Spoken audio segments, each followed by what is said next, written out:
CreepyCorner stories. Hey everyone, welcome back to CreepyCorner stories. You know, diving into the dark web is always risky, but sharing these stories with you makes it worth it. I'm curious, where are you watching this from right now? Let me know in the comments below. I've noticed that these kinds of stories hit differently depending on where you are. It might even make the experience a little creepier. So, tell me, are you watching from the safety of your home or somewhere less secure? I took a dark web job in a hidden military base in Area 51. I got only one rule: never leave all the doors closed in a room. Alright, this is gonna sound like one of those Reddit horror stories you read at 3 a.m. when you're too wide to sleep, but I swear on everything I love, this actually happened. I haven't posted this anywhere yet, and honestly, I wasn't going to. But weird stuff is still happening, and I just need to put it out there. Maybe someone out there knows something. Maybe this will help someone not do what I did. Okay, so, for context, I'm 24, live in Vegas, and I've been bouncing between dead-end jobs since I dropped out of college. I did a year and a half of engineering at UNLV before I realized college debt was real, and my ADHD wasn't gonna let me fake it for 4 more years. So yeah, I work random gigs, mostly computer repair stuff, building custom PCs for crypto bros, fixing phones for sketchy repair shops, whatever pays. I'm not a hacker or anything like that, but I know my way around the darker corners of the internet. Anyway, one night about 2 months ago, I was watching Luna's new video on YouTube. Something about a kid who joined some weird cult off Reddit. And it kinda got me thinking, like, what's the sketchiest offer I'd say yes to for money? And I ended up doom scrolling forums I used to mess with back in high school. The edgy hacker boards, the onion links, stuff like that. Just curiosity, right? That's when I saw it. A post titled, "Remote security needed, high pay, USA only, must follow one rule." It had a weird vibe from the start. No replies, no upvotes, just sitting there, like it was waiting for me. The body of the post was simple: looking for a physically fit individual with basic tech knowledge, must be willing to relocate to Nevada. One rule: never leave all doors closed in a room. $10,000 per week, paid in crypto. No questions asked. I know how this sounds. But you ever been so broke your brain just skips over all the red flags like it's a damn Mario Kart race? That was me. I clicked the email link, expecting some scammer nonsense. Instead, I got a reply almost instantly. They asked for basic info: name, age, weight, if I had any injuries or chronic illnesses, stuff like that. Then they told me to be at a Starbucks near the Vegas Strip the next day, 11:30 a.m. sharp, wearing a black hoodie and jeans. I figured it was some LARP thing, a prank, or at worst, I'd show up and get stood up by some 4chan troll. But I went, because I'm dumb, and $10,000 a week sounded better than another month fixing shattered iPhones for TikTokers. So the next day, I'm sitting in this Starbucks, sipping the weakest cold brew I've ever had, when this dude walks in wearing a black suit, aviators, and that real cliche Men in Black vibe. I legit laughed a little when I saw him, thinking, no way this is real. But he walks straight to me and says, "Are you ready for your interview?" Dead serious. Before I could respond, he slides a little phone across the table, like one of those burner phones from Walmart. He says, Turn this on in 1 hour. Your ride will arrive. Leave your phone behind. Then he leaves. Doesn't even order a drink. Just dips. I waited, staring at that phone like it was a live grenade. Part of me still thought it was a prank, but the deeper part, that part felt off. Like stomach sinking, pressure in your chest off. I couldn't explain it, but I waited the hour. When I turned the burner on, it booted to a single screen that said, "Walk to the back alley behind CVS. White van. Do not speak." Now I know what you're thinking. Sketchy van. Hidden alley. Nevada. Red flags all over. But I did it. Because I'm a genius. And sure enough, there's this white van, no logos, just sitting there, humming with the AC running. I walk up and the door slides open. Inside are 2 guys in camo gear and masks. Not ski masks, more like military-style face coverings. One of them hands me a blindfold. "Put it on. Sit down. Don't talk." I should have left, but I didn't. I got in. The ride was long. Maybe 4 hours. Maybe 5. I wasn't allowed to check my watch, and my phone was back in my apartment. But I remember hearing the engine slow down, the terrain change from road to gravel. At some point, it just went dead silent, like desert silent. No cars, no wind, just nothing. When they finally took the blindfold off, I was standing in front of what looked like a loading dock built into the side of a hill, like a bunker. Super utilitarian. No markings, no signs, just this heavy steel door that slid open with a hiss when we approached. We walked inside, and everything was clean.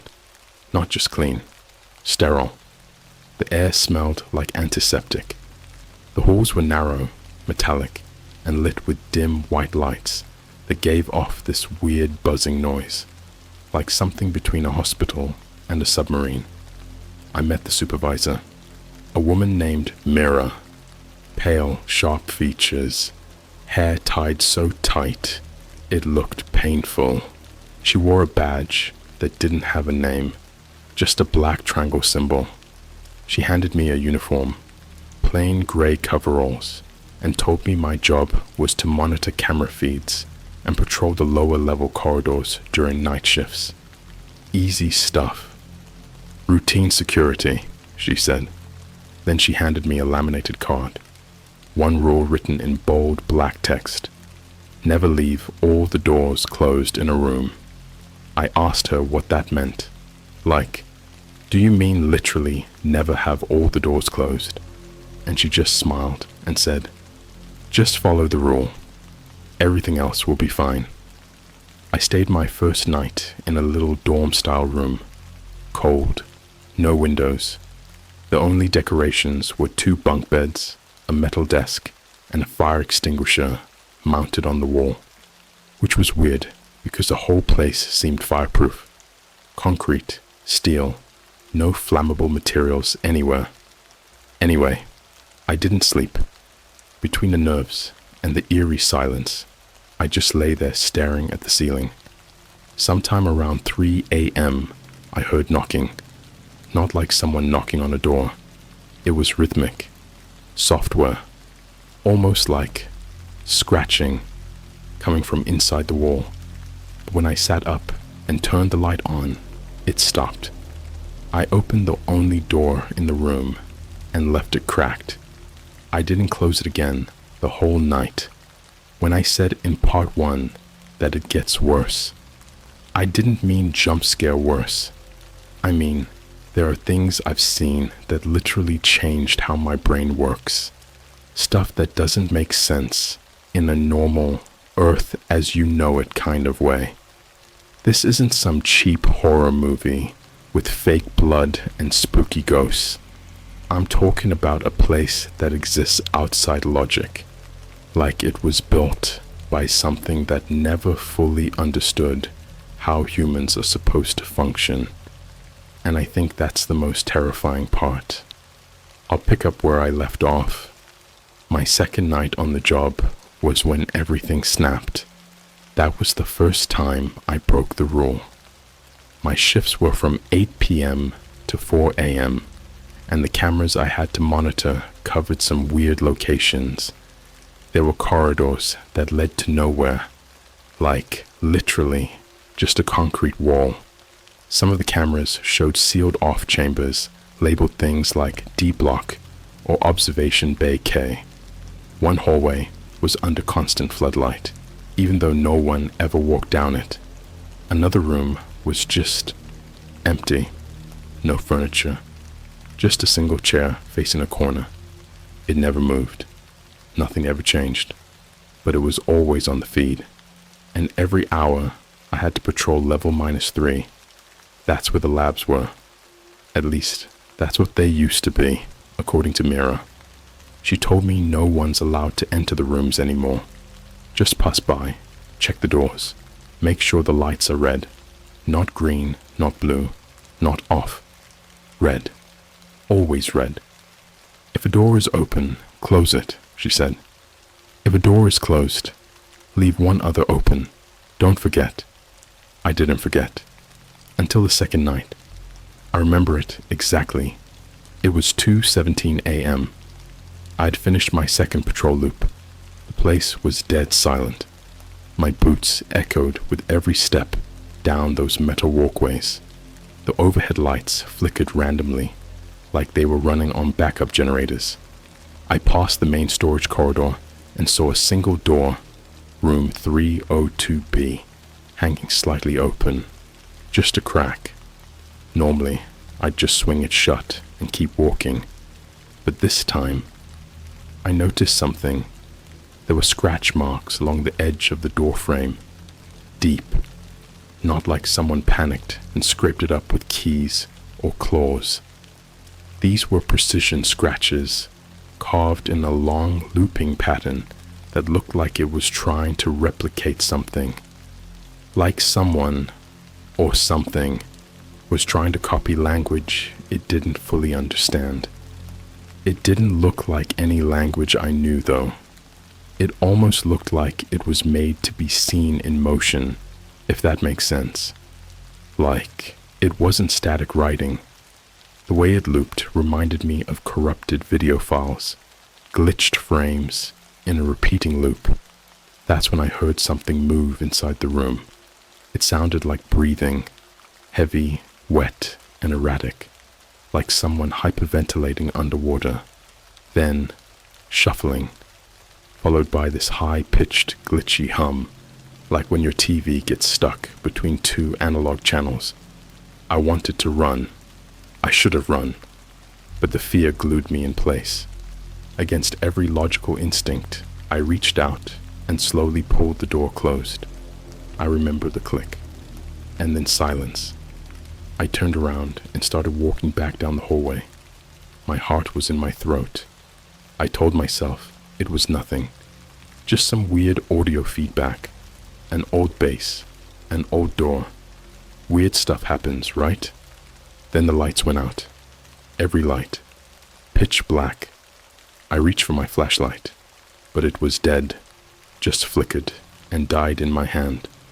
I pulled out my little radio, but it only crackled static. Then I felt it. Not the cold, not the darkness.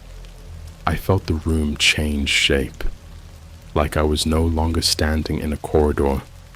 The floor under me got softer. It didn't feel like metal anymore. It was sticky. And the air, it smelled like burnt plastic and wet dog, like something artificial had been rotting in a closed-off space for way too long. Then the silence broke. A voice. My voice. From behind me. Don't close it. Please. I was still in there. I froze. My mouth went completely dry. It wasn't an echo. It wasn't someone mocking my voice. It was me. Perfectly. Same tone. Same cadence. Like someone recorded me saying something I never actually said.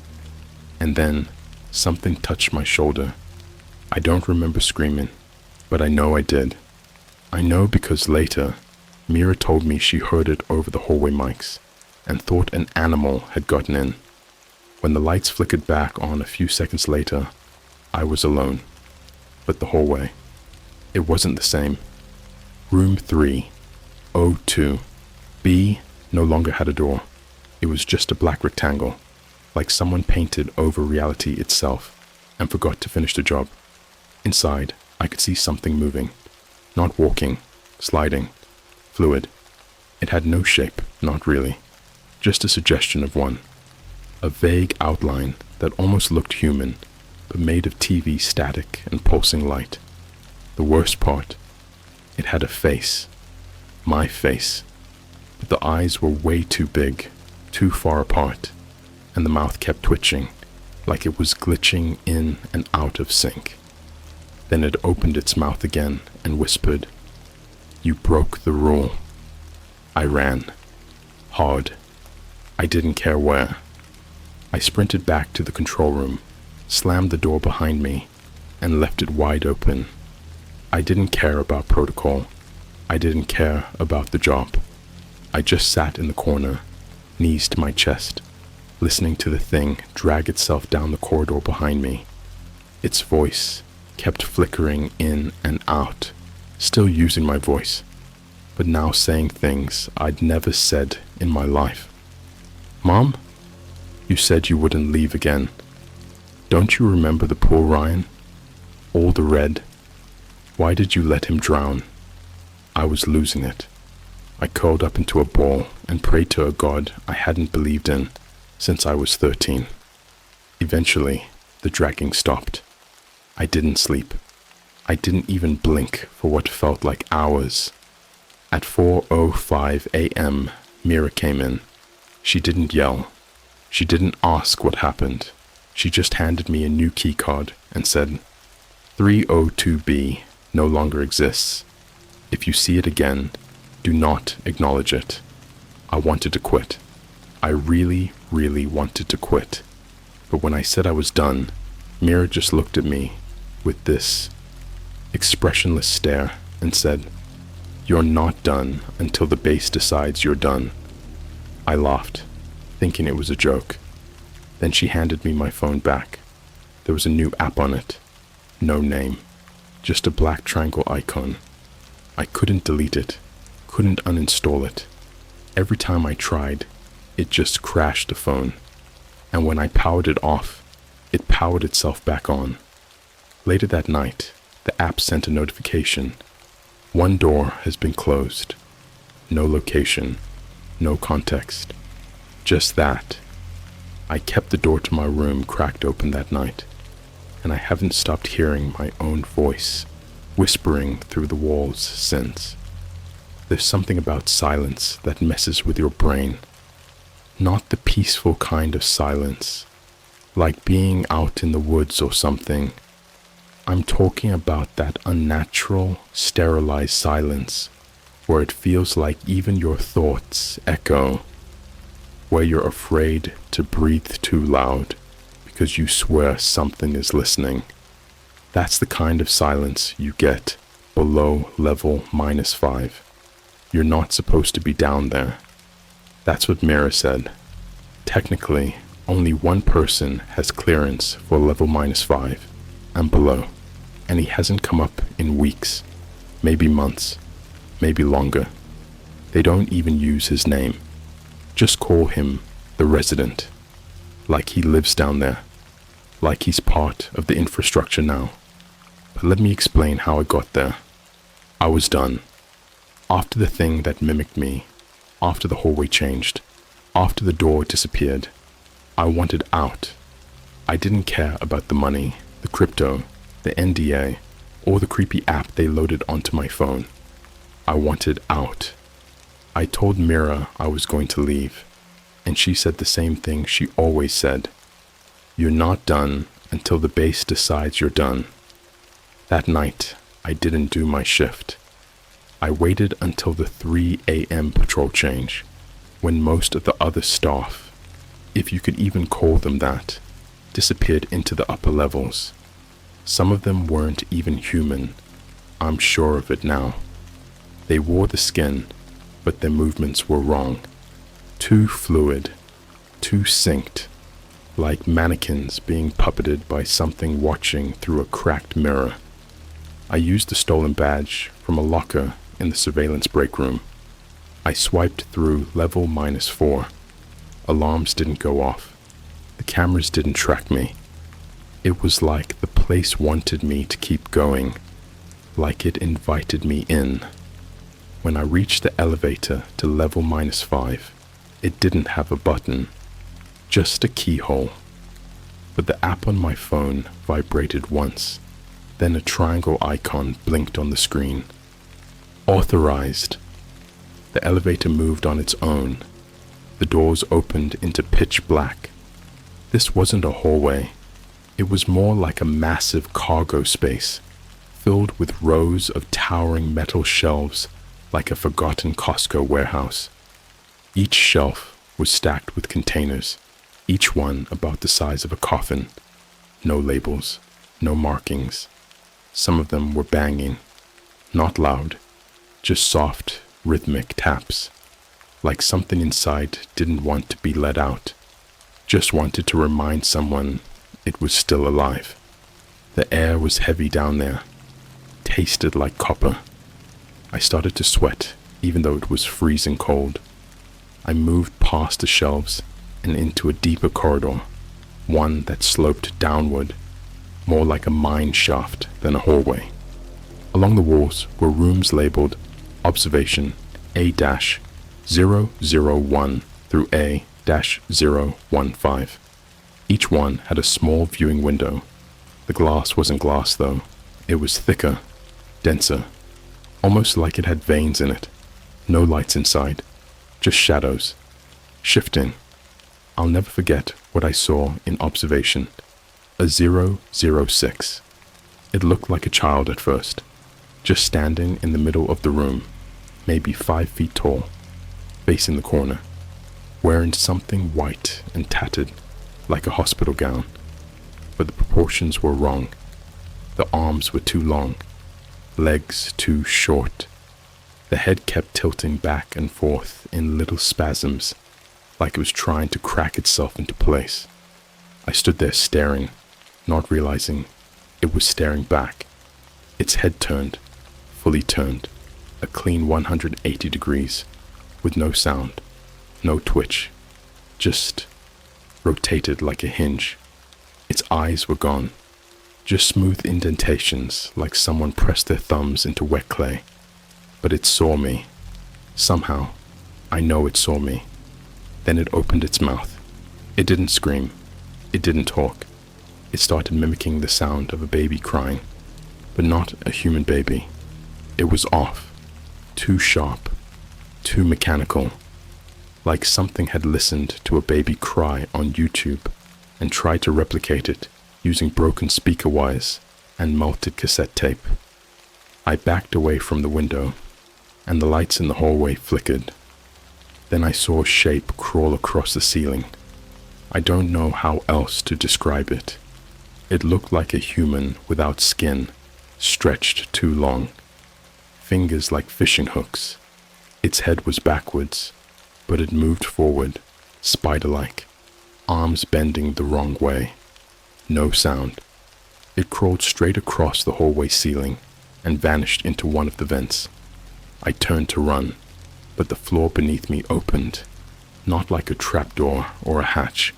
It peeled open, concrete and steel twisted like paper, and I fell through a hole that should not have been there. I landed hard, twisted my ankle, and rolled straight into Observation B000. There were no lights, just screens, massive, floor-to-ceiling surveillance walls showing dozens, maybe hundreds, of other rooms. Some of them looked like bedrooms, others like classrooms. One was just a replica of a McDonald's dining area, lights flickering, completely empty, until I saw a woman in the corner, her back turned, holding a red balloon. Another room showed a forest with no ceiling, a forest underground, lit by a fake sky, and something was walking through the trees, huge, tall, too thin. It didn't move like it was walking. It moved like it was being dragged by invisible strings. And one screen showed my room. Live feed, door cracked open. I watched myself sleeping. Or, I thought it was me. Same clothes, same bed, same pose. But then, I rolled over and smiled straight at the camera. Wide, teeth way too many, and whispered something I couldn't hear, but I felt it in my spine. He's down here. Let him stay.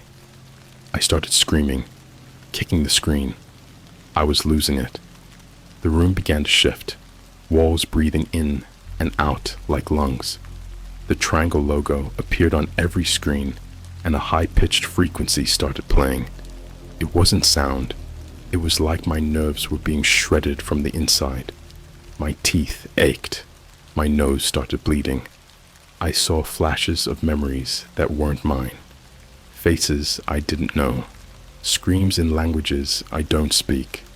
And then, a door opened behind me. It wasn't a real door. It was absence. A hole in the world, blacker than anything I've ever seen. Not even shadow, just null. Something stepped through.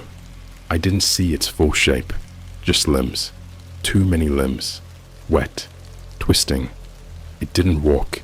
It slithered upright. Its mouth opened vertically, like a fish, but inside was a full set of human eyes, all blinking independently. I tried to run, but collapsed. My vision blurred, and just before I blacked out, I heard it speak, not with a voice, with a feeling. A thought forced into my skull like a nail. You closed the door. You invited us in. I woke up in my bed. Door cracked open. Phone buzzing. New notification from the app. Level -5. Access complete. You may now observe. That's all it said. And now, every time I blink, I see static. Every reflective surface. My phone screen. My laptop. Even the Starbucks window near the strip flickers for a split second and shows me myself, smiling with too many teeth, too many eyes, and I swear to God, they're still watching me sleep. That's the part where I found the others, the ones who tried to escape, the ones who thought they were smarter than the rule. Trust me, it gets worse. I wish this was fake. I pray it's fake, but I still have the badge. And room 3, O2B, it came back. Only now, it's in my apartment. I wish I could say I left it all behind when I woke up in my room. That I ran, that I got out, that I called the cops, the feds, the men in black, anybody. I wish I could say I moved to another country and forgot this whole nightmare ever happened, but I didn't. Because you don't just walk away from that place. You carry it with you, like radiation, like disease, like a parasite that gets under your skin and feeds on your sanity. It started the moment I saw the triangle logo burned into the back of my phone case. Literally burned in, like it was seared there with a branding iron. I tried smashing the phone. It didn't break, not even a crack. I left it in a dumpster 2 miles from my apartment. Somehow it showed up in my fridge the next morning. And then there was the door.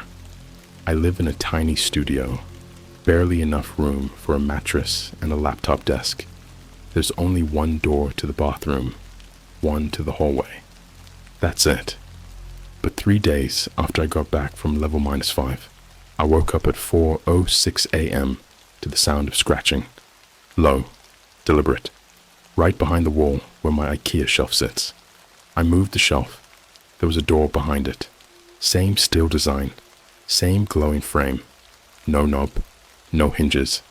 Just there, like the wall decided it didn't care about the rules of architecture anymore. And stenciled onto the metal in fading red paint were the numbers 302B. I didn't open it. Not at first. I stared at it for hours, expecting it to vanish, but it didn't. It's still there now, behind my shelf, humming softly when the lights are off, vibrating when I sleep. But this part is about the others, the ones who came before me, the ones who never made it back to their apartments, never woke up in their beds, never escaped. Because you see, I found a second app on my phone. It didn't have a name, just a string of numbers, no icon, no developer, hidden in the back end of my phone storage, like it crawled in there. When I opened it, it showed a map, not GPS, not satellite. It was underground, levels, sections, moving blips of red and blue, rooms labeled containment, archives, and personnel recovery. But the part that mattered was deep, beyond level -6, a section labeled the residual cluster. There were 14 moving dots, all labeled active entities, names like Jules K, subject number 112B, and one called Ryan Prime. That last one, it was me. Not my name, not a nickname, just a version of me that never got out. I tracked the Ryan Prime dot. It was moving, slowly, room to room, same loop every night, but it was moving towards the upper levels, closer and closer to level -3. I had to go back, not because I wanted to, because I couldn't live knowing there was another version of me crawling through that place, like a ghost, watching, waiting. I contacted Mira using the only method she ever gave me. I whispered into the triangle icon on my phone. "You win. Let me back in." I didn't even pack a bag. At 2:14 a.m. that night, a knock came to my door. Not the hallway door, the 302B door, and it was unlocked. I walked through, straight into the halls again. Same metal floors, same flickering lights, same smell of antiseptic and static electricity. Like I never left. Except this time, there were no patrols, no other staff, just me. And the halls were different, twisting, organic, like the facility had grown since I left. Parts of the wall had seams like skin, piping that pulse like veins. I passed a room where the ceiling had collapsed, but instead of rubble, there was a staircase going up, endless, spiraling, wrapped in red cords that looked like human tendons. I descended instead, back to level -5, but it didn't stop. I forced open a stairwell sealed with chains and warnings, etched in different languages, some not even human. Hieroglyphs, I swear, weren't on any Rosetta Stone. One of the warnings looked like it had been scratched in with fingernails. I went deeper. Eventually, I reached a corridor with no lights, just bioluminescent slime dripping from the walls. The kind of glow that doesn't help you see, just lets you know how alone you are. That's where I found the residual cluster. 14 rooms, identical, each with a thick glass window. And in each room, there was a copy, not just of me, of all the ones who came before. Men, women, a kid who looked no older than 15, skin pale blue, mouth permanently stretched open in a scream that never made a sound, eyes bloodshot and vibrating like they were stuck mid-seizure. One room held a man slumped in the corner, naked, covered in deep carvings like tally marks. His nails were worn down to the bone. Every inch of his skin had been used as a journal. Messages scratched in different handwritings. I still hear the crying baby. Don't let the room close. The copies are smarter than us. They watch you through yourself. My real body is dead. This is the dream now. And his face, it was mine, but not exactly. Slightly off. One eye lower than the other. Hair thinner. Skin too tight around the jaw. Like a copy printed off a faulty machine, one too many times. I moved past the rooms until I found room 0. No window, just a hole, a black absence, and inside, I saw them. They weren't human, not anymore. Shadows with bones, figures that moved like memories of movement. Their skin was like melted rubber, stretched too thin. Mouths on their hands, eyes blinking on their backs. They whispered things I didn't want to understand, but they all had my face. And then one turned to me and said in a perfect voice, "We're the versions that stayed. You're the one that left. That makes you the virus." I ran, but the hole shifted. Rooms closed behind me. Floors turned into ceilings. I lost track of where I was, of what direction meant anymore. I ended up back in observation, but it was different now.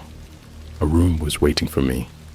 Inside was a chair, and across from it, myself. Not distorted, not glitched, not wrong, just me. He looked up and said, "One of us has to stay. Which one are you?" I laughed. I broke. I laughed until I vomited blood.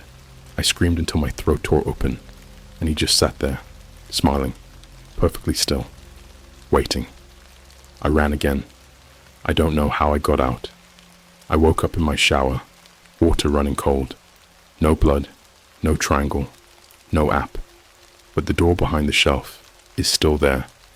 And sometimes at night, I hear the other me in the kitchen, cooking, whistling, laughing in my voice.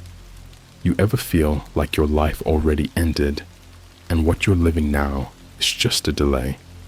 Like you died somewhere back there, in some hallway, beneath miles of earth and steel, and the world you walk around in now is just a version made to hold your copy.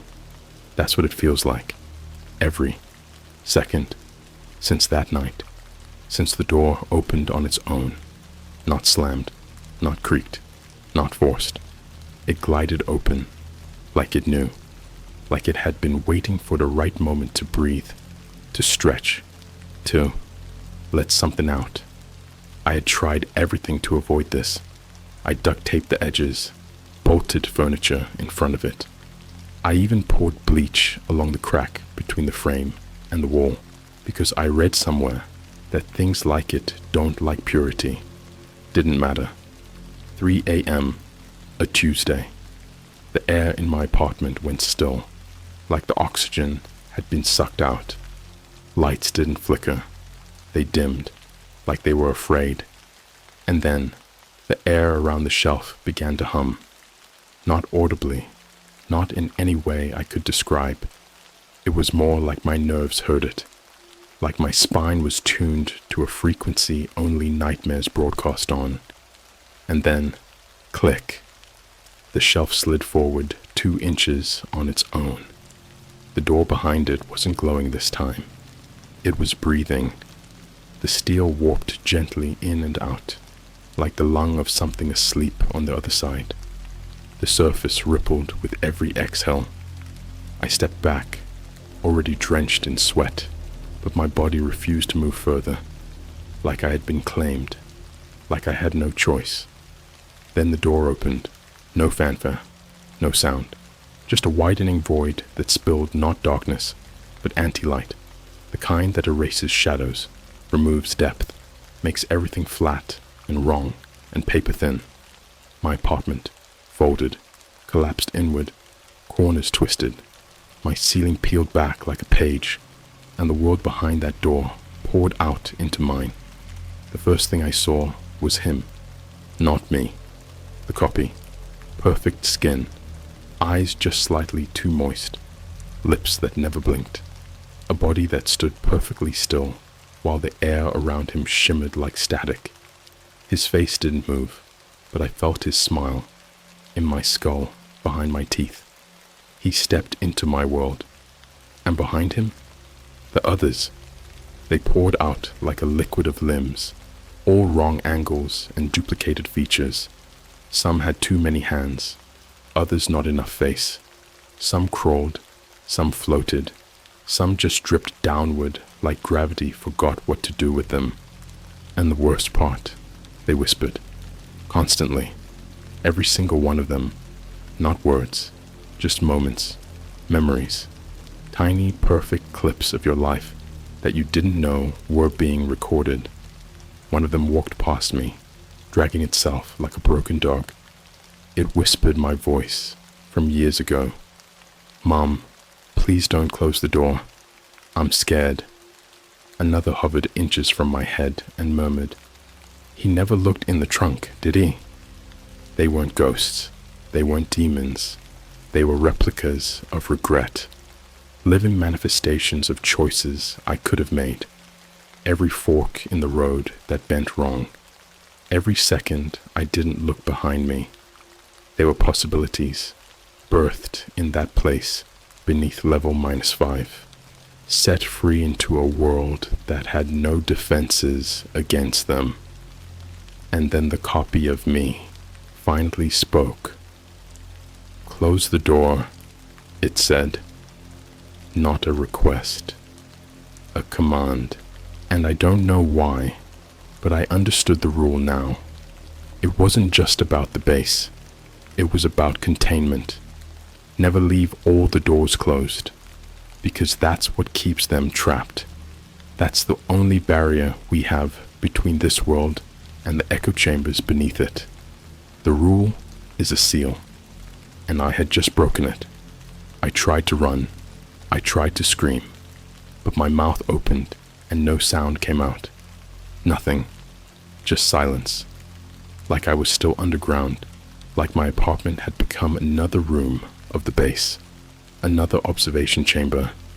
Then the lights blinked, and my floor was gone. I was standing in the hallway again. Only now, it was full. Rows of people, some crying, some grinning, some slamming their heads into the walls over and over and over. One guy had chewed off every one of his fingers and was trying to bite his eyes out. Another sat calmly on the floor, writing with his own blood on the wall. Ryan opened it. Ryan opened it. Ryan opened it. And then they all stopped, all at once, turned to me. One voice, every mouth.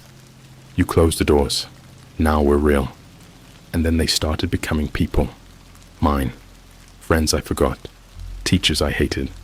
Bullies from middle school. A girl I ghosted years ago. A barista who once smiled at me. All of them. Versions of them. Not themselves. Just recreations done from memory and spite. Faces almost right. Voices just wrong enough to make my spine curl. They reached for me, and I swear to you, I felt every hand, every finger had a mouth, and every one of those mouths bit. I woke up back in my bed, door cracked open, phone vibrating, new notification, just one word. Confirmed. I don't know what that means, but I've started seeing other people with the mark now. On buses, on the subway, in line at Target, at Starbucks, just sipping their drinks, scrolling through Instagram, pretending they don't hear the scratching. You can see it in their eyes, that flicker, that shimmer, like static just under the surface. The world feels thinner now, like the rules are optional. Sometimes I hear a knock from inside the mirror. Sometimes the lights go out, and when they come back on, all the doors are closed, and I can't breathe until I crack one open again. Because if all the doors close, they come through, and this time, they won't leave.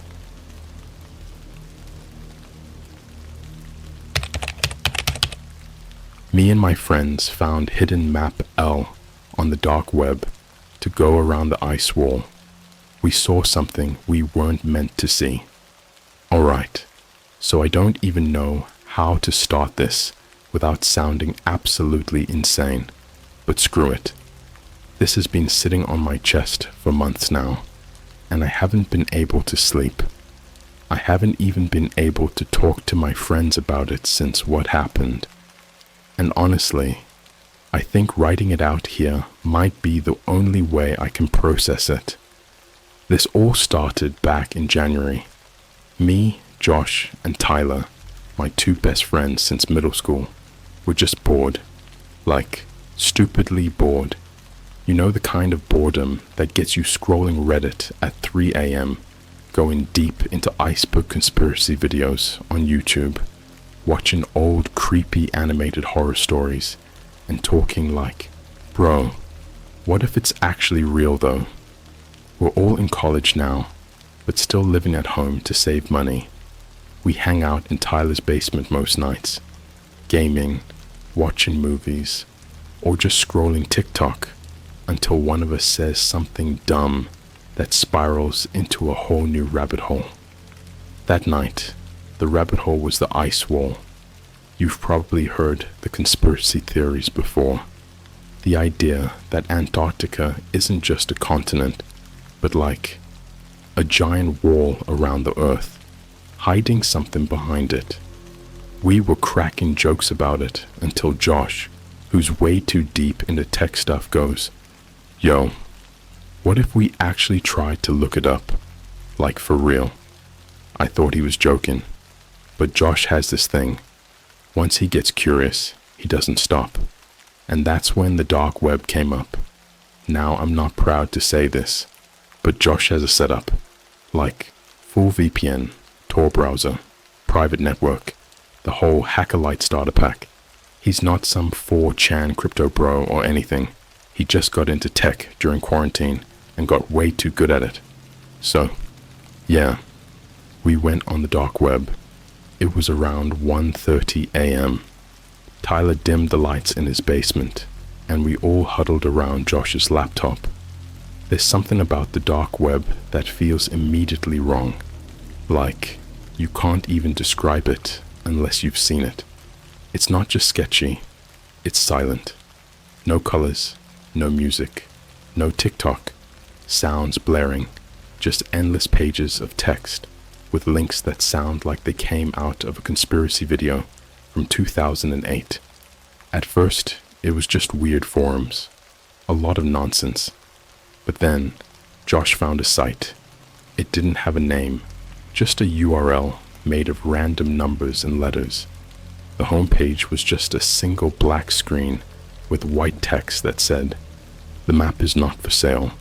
The map is for those who can see." And below that, a download link.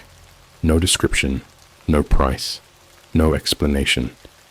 Josh clicked it. I told him not to. Tyler was already weirded out and was like, "Dude, let's not mess with this." But Josh just shrugged and said, "It's probably just fake. Worst case, it's a virus.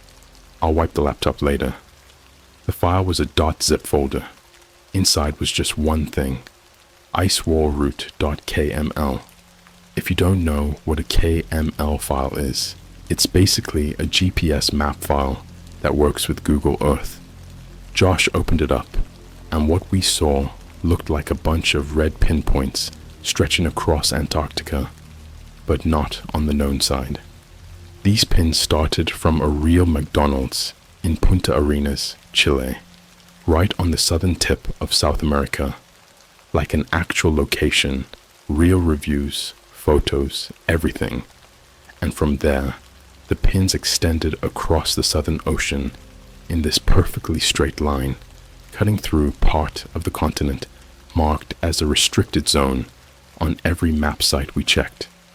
We were hyped, freaked out, but hyped. It was like discovering a hidden level in a game. But the weirdest part? Some of the pinpoints had labels, and I swear on my life, these were the names. The gate beneath the ice. Observation post 9. Do not acknowledge the frozen ones. Safe zone. 3 hours max. They watch. Do not blink. We thought it had to be a joke. Some ARG, maybe. You know, those interactive horror puzzle things on YouTube where people pretend it's real. But it felt too real. The level of detail, the real-world integration. It wasn't just coordinates. There were timestamps, weather data, and even encrypted notes next to some locations. And then, something even weirder happened. Josh's laptop froze, like fully locked up. The screen glitched for half a second, flickered, and then turned completely black. Not off, just black. No mouse, no error message. And then we heard it.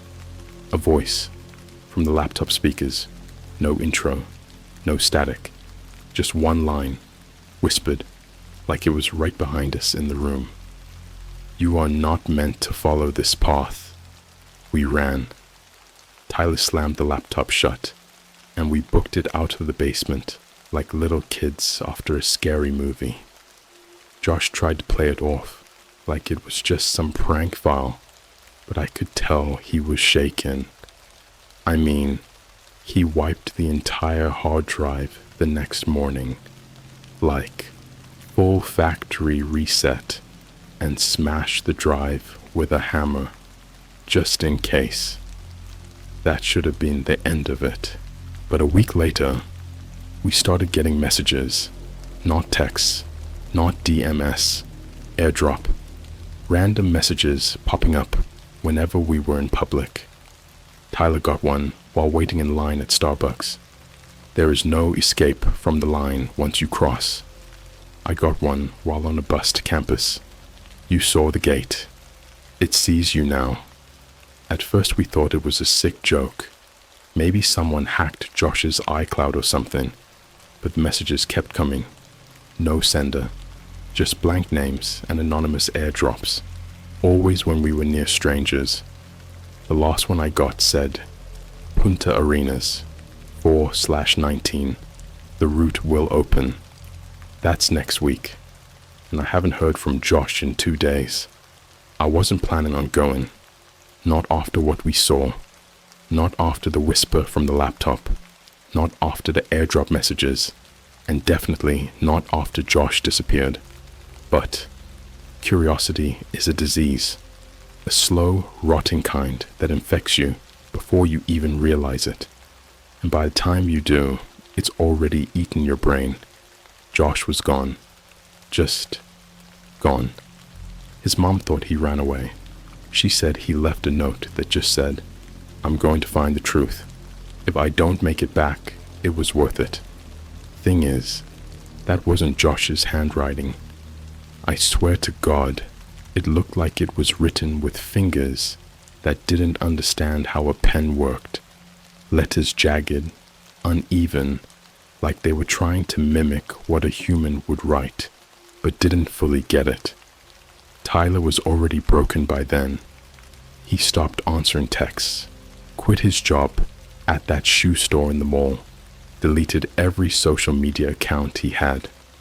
One day, I went over to check on him, and I swear the dude was just standing in his dark living room, staring at his TV. It wasn't even on. He didn't even look at me when I walked in, just said, "They don't blink. That's how they see you." I wish I'd listened. But no. I booked a flight. April 18th. I landed in Punta Arenas, Chile, the southernmost city in the world. Real place. Look it up. It feels like standing at the edge of the earth. Cold wind whipping off the ocean, everything gray and frozen and quiet.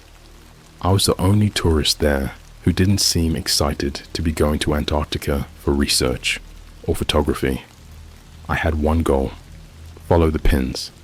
I rented a tiny busted up 4x4 from a guy who didn't even speak English. Paid in cash. No paper trail. I brought enough supplies to survive in cold conditions for a few days. Tents, hand warmers, food bars, and a cheap satellite phone I bought from some sketchy online shop. Google Earth still had the route cached. I plugged it into an offline map app. The first pin was 50 miles southeast of the city, past the shoreline, deep into a zone marked unauthorized military access. No signs, no fences, just endless ice. At first, it was just cold, empty, the kind of cold that doesn't just bite, it sinks into you, like your organs are freezing inside your body one by one. The deeper I drove, the worse it got. My compass app, spinning like crazy. My phone battery drained faster than it should have. The sun stayed in the same position for hours, just hovering above the horizon like it was stuck. And then I saw the first marker. It wasn't a flag or a pole or anything logical. It was a mannequin, just standing in the snow, wearing an old tattered parka. No face, just a smooth plastic head, and on its chest, smeared in something dark and crusted over, were the words, "Keep going, they haven't noticed yet." I wish I turned around then, but I didn't. The route dipped downward into what looked like a collapsed glacier valley. I parked the truck and walked the rest of the way. My boots sank into thick powder. Every step sounded like a muffled scream beneath the snow. At one point, I swear I stepped on something hollow, like there was a chamber beneath me. I kept moving. The second marker was a rusted metal door, buried in the side of the ice wall, like a bunker, covered in frost, with a keypad on the side. No numbers, just a small black screen. I didn't even touch it. As soon as I got close, it lit up on its own and displayed the words, "Welcome Observer 14. Time remaining, 02:38:16. The door opened itself. It didn't creak. It didn't groan. It just slid open with a hiss of compressed air, like it had been waiting for me. Inside, dark, freezing, silent. No lights, no sound, no dust. Like no one had been inside for years, but it was still perfectly preserved. I used my phone flashlight and walked deeper in. The hallway was lined with broken windows. Behind them were rooms, observation rooms. Some were empty, some had restraints, some had stains, and one had a body, but not human, not entirely. It looked like someone had taken a person and twisted them, like snapped their spine backwards, turned their arms inside out, peeled their face open like a flower. But the worst part, it was breathing, slow, shallow, rhythmic, like it was dreaming. There was no blood, no smell, just frost all over the floor. I turned to run. No shame. I was done. But right before I got to the door, a loud click echoed from behind me. The lights in the hallway flickered on. Not just lights, screens. Each screen showed a different room, all empty, except one. That one showed me, from above, like something was watching from the ceiling. And next to the video feed, a single line of red text. "You have been acknowledged." Then I heard it. The scream, not from a person, from the walls, like the building itself was wailing, pipes shaking, ice cracking above me. Something big was moving beneath the floor. I ran. I didn't even check behind me. I just ran back out the door into the snow, straight into a blizzard that hadn't been there 10 minutes before. The truck was gone.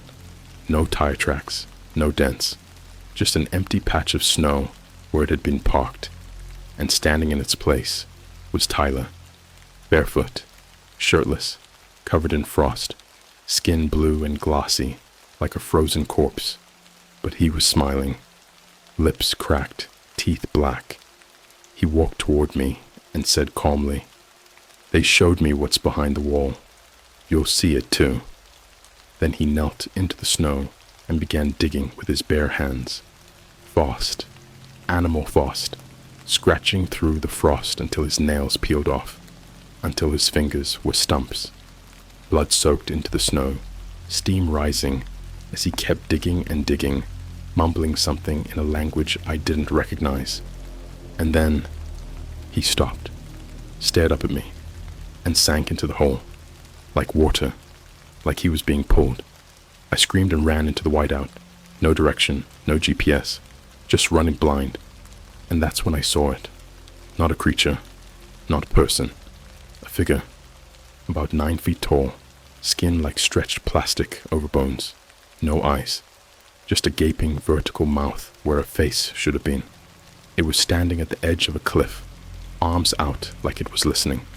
And next to it, Josh, frozen, naked, eyes wide open, limbs bent at impossible angles, mouth hanging open in an endless scream. The figure slowly turned toward me, not walking, not stepping, just gliding, over the ice. I passed out. I don't even remember falling. I woke up 2 days later, in a hospital bed in Punta Arenas. They told me a Chilean military patrol found me unconscious on the shore. No truck, no ID, just my frostbitten body and a backpack full of random wires and trash. They didn't find Josh or Tyler. No evidence I'd ever gone inland. The doctors said my brain was probably hallucinating from exposure, but they couldn't explain one thing. Etched into the skin of my chest, like a brand burned in ice, were the words, "Return. The observation is not complete." And when I checked my phone, despite it being dead and waterlogged for days, there was a new photo in my gallery.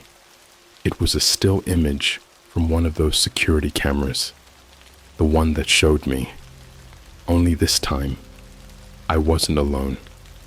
There were 3 of those tall, eyeless things standing behind me, faces twisted open, arms reaching, like they were about to pull me into the floor. And in the corner of the frame, Tyler, smiling. There are some sounds you never forget.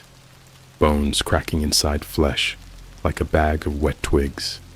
Breath where there shouldn't be breath. And that low, wet clicking, like a centipede made of human teeth, echoing in your ears hours after you hear it. It's been 31 days since I left the hospital.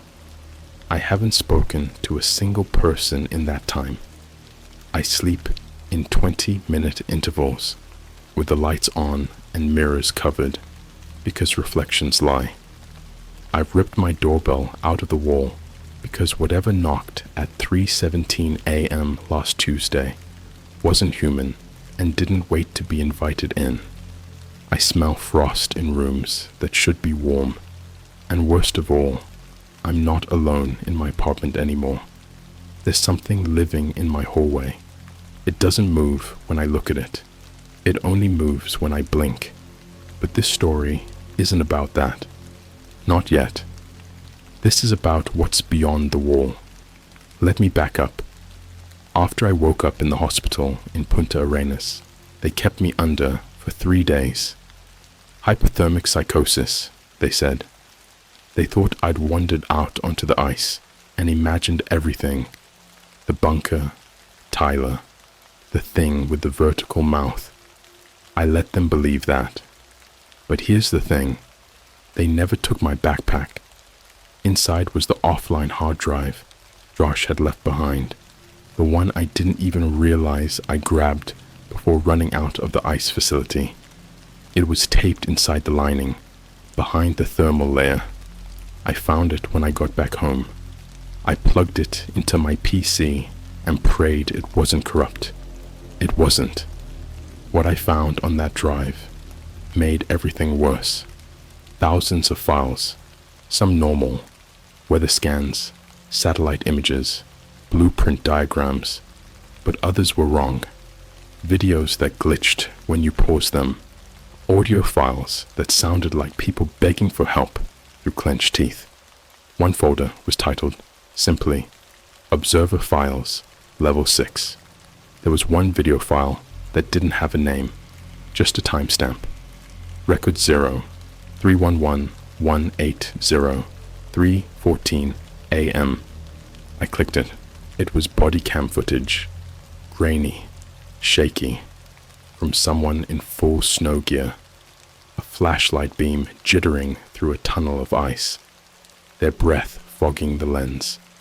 I thought it was nothing until the camera tilted down and showed the man's hand, covered in burned skin, fingers peeling like an onion. The voice that came through was warped, but still human. We breached the wall. This is not a continent.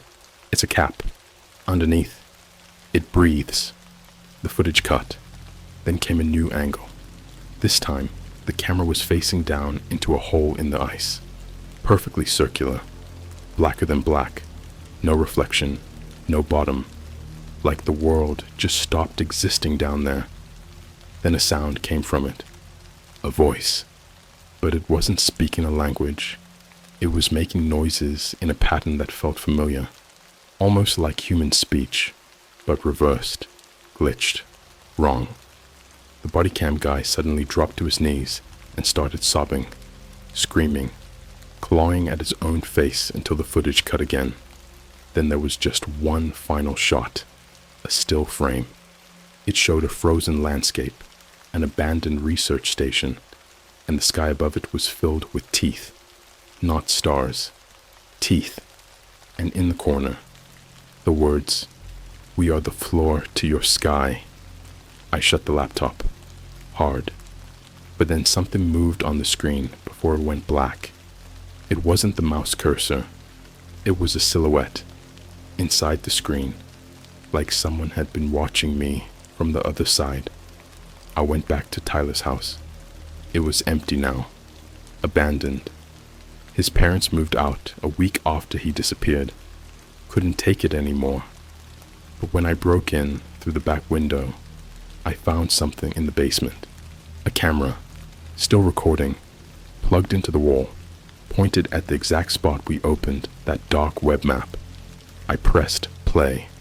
The video showed us, me, Josh, and Tyler, sitting in that room, goofing around, laughing, until Josh clicked the map.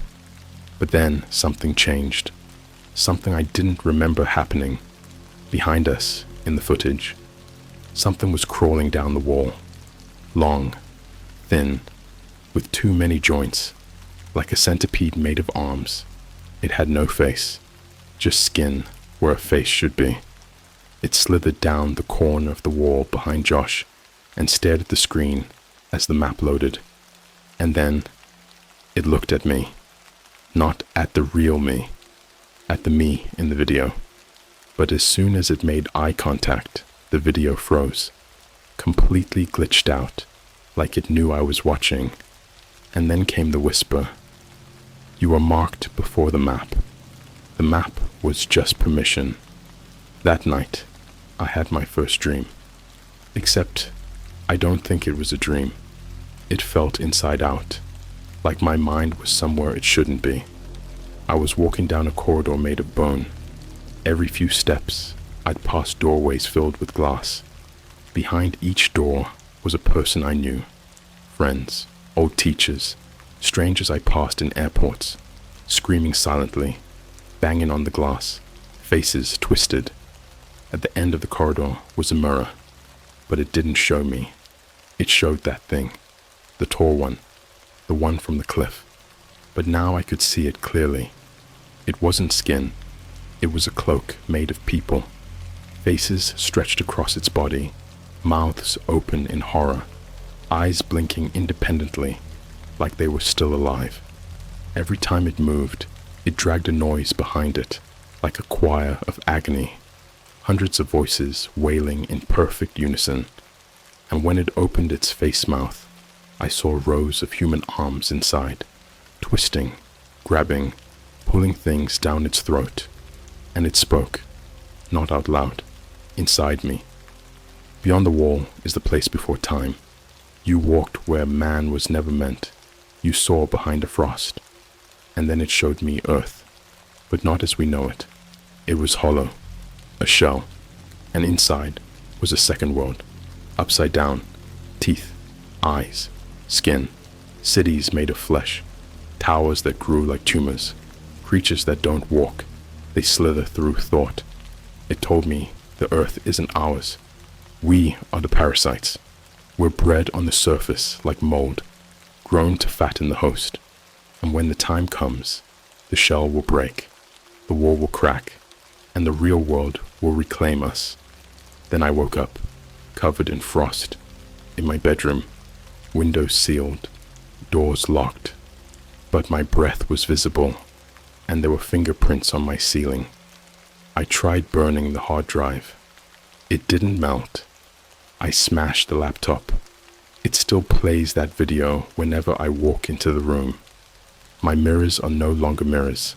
When I look into them, I don't see me. I see them, watching, waiting. Last night, I got a new airdrop. I haven't left the house in weeks. I was in my own kitchen, no one around.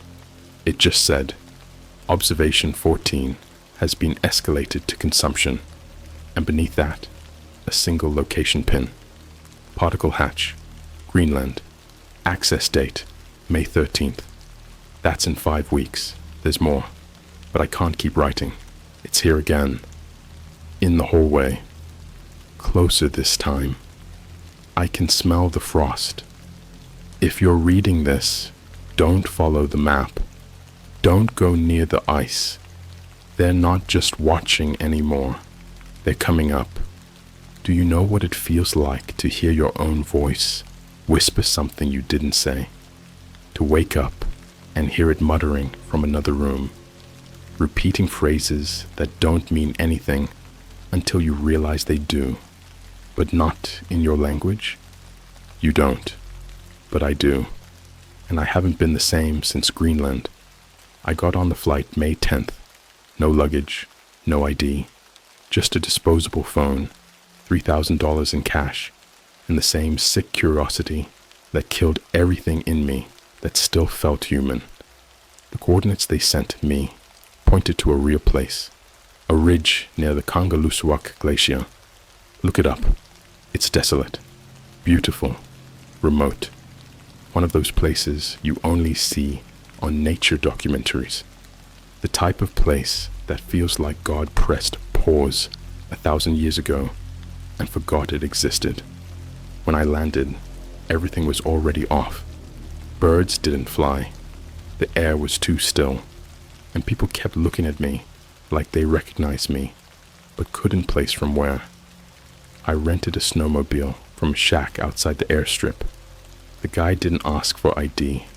He didn't even say anything.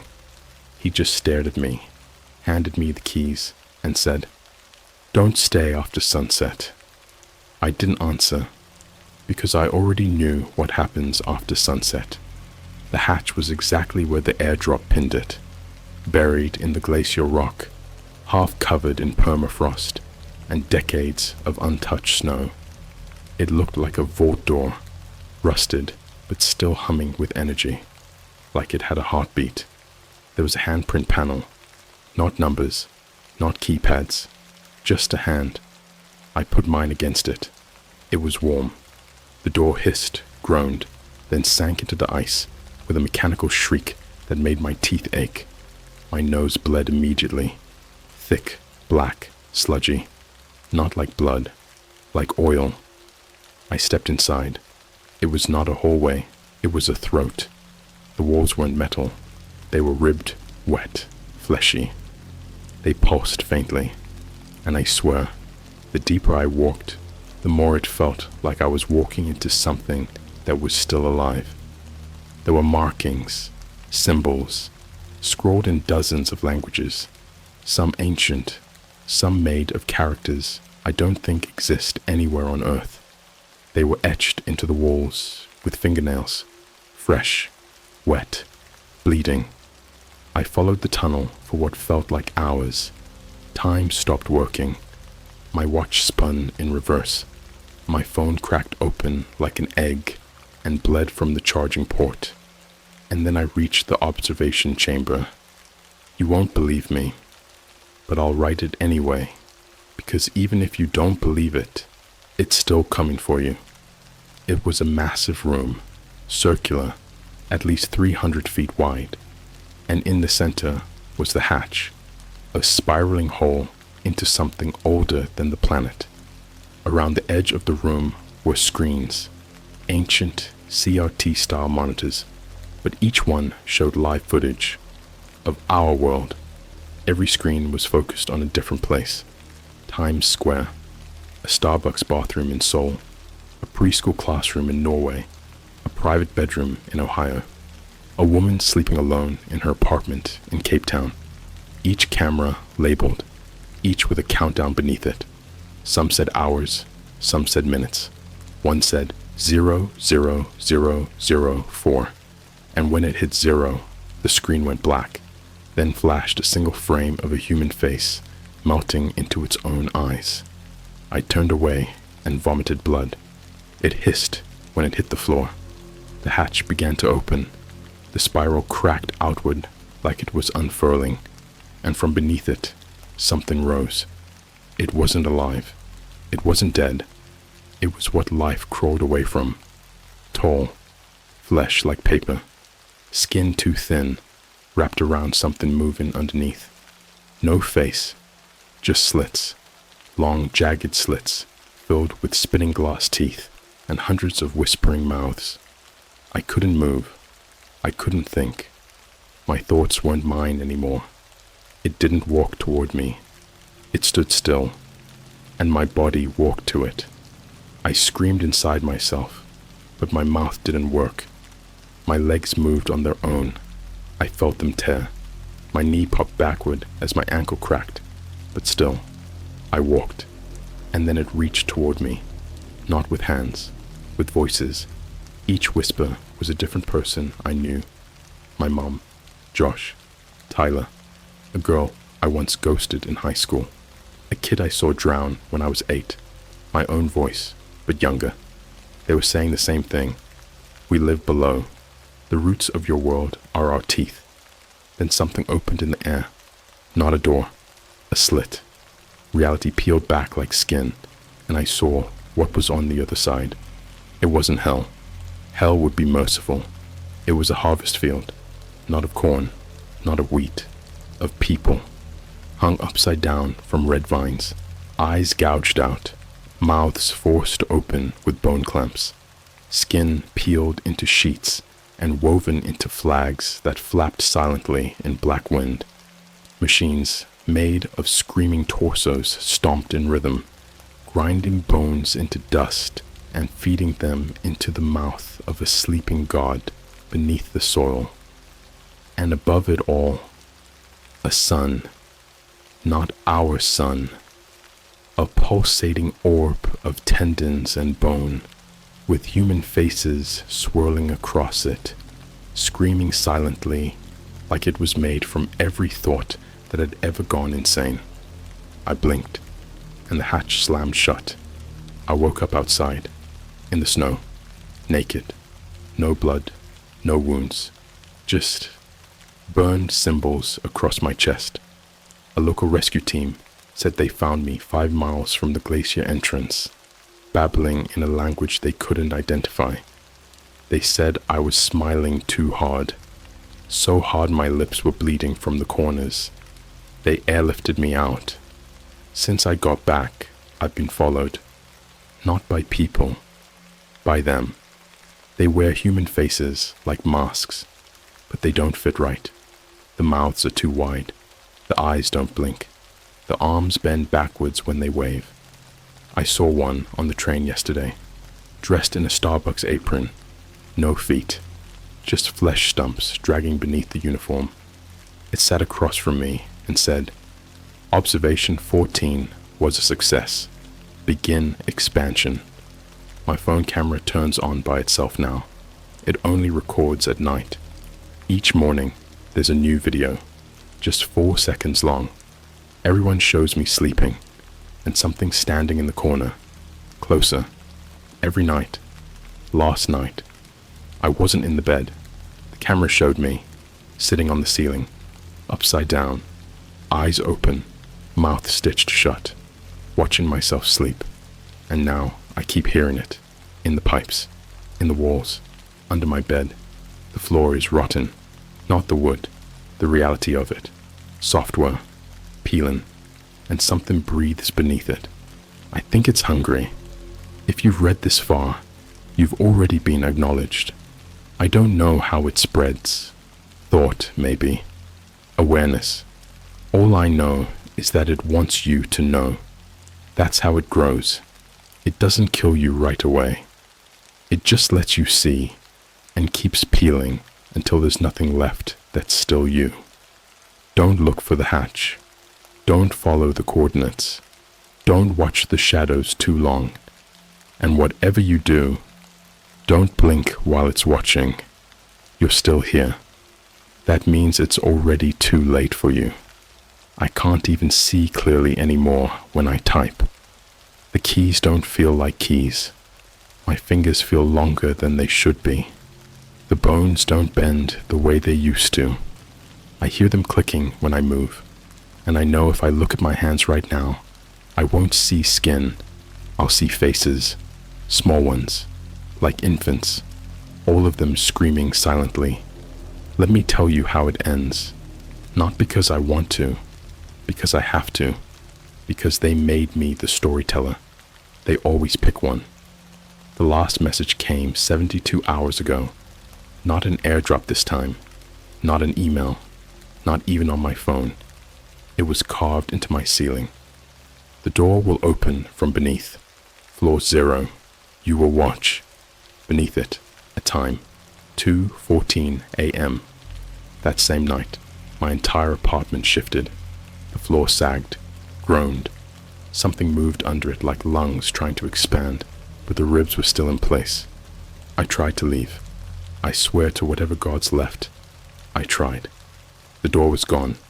Not locked. Not jammed. Gone. Where the door had been was now a mirror, but not a normal one. It showed everything else. The real world outside. My neighbors walking their dogs. Cars passing by. A normal street. But when I touched the glass, my hand went through like water, and on the other side, I saw myself, smiling, bleeding from the eyes, and holding something behind his back. I yanked my hand out and ran to the hallway, but it wasn't my hallway anymore. The walls were fleshy. The lights flickered between colors I don't even know how to describe. Colors that made me remember dreams I never had. I kept walking anyway. I had to. It wasn't survival anymore. It was ritual. The hallway spiraled downward, not like a staircase, like a drain. My feet kept slipping. The walls whispered, not in any language, but in desires. I felt them pressing against me. Surrender. Crawl. Open your chest. Dig your own eyes out. Feed us your secrets. Feed us your skin. And the deeper I went, the more wrong everything became. I saw things in the walls. People. Buried alive inside the architecture. Arms fused into plaster. Eyes open. Teeth grinding as they mouthed things only the dying should hear. One woman was blinking in Morse code. I watched her for 5 minutes. She just kept repeating, "We thought the wall kept them out. It kept us in." At the bottom, I reached floor 0. There was no door, just a pulsing hole in the ground, like a wound that had never healed. Bloodless, endless, wet and yawning. It sucked in light, and from it came a voice I hadn't heard since the beginning. Josh. But it wasn't really him anymore. It was something wearing his voice like skin. "You finally made it. They've been waiting for you. They love how long you took." Then silence. Then something crawled out. Not fast. Not sudden. Deliberate. It was me. But stretched. Disfigured. Jaw unhinged like a snake. Eyes too many. Blinking out of sync. My voice came from its chest. Like I was inside it, screaming to get out. It walked like a puppet dragged through mud, and behind it came the floor. It wasn't a surface, it was a creature, a being.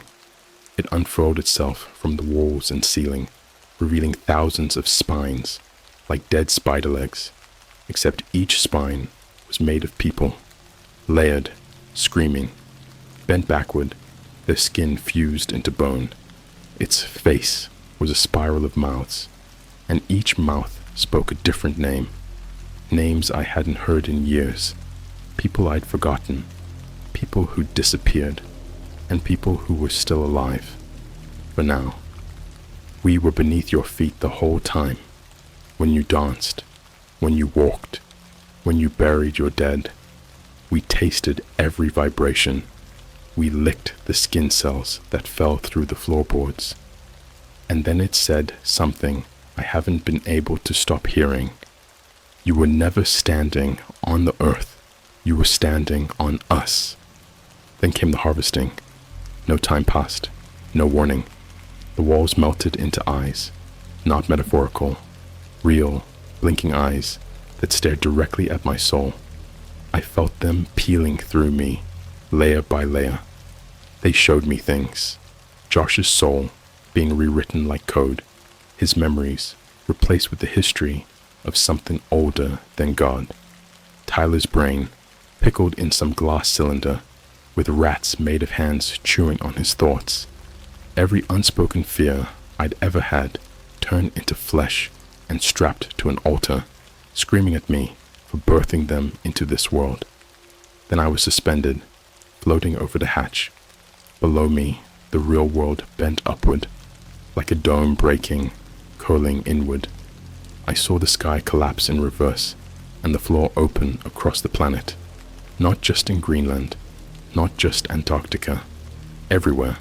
Beneath schools, beneath Walmarts, beneath hospitals, beneath your feet right now.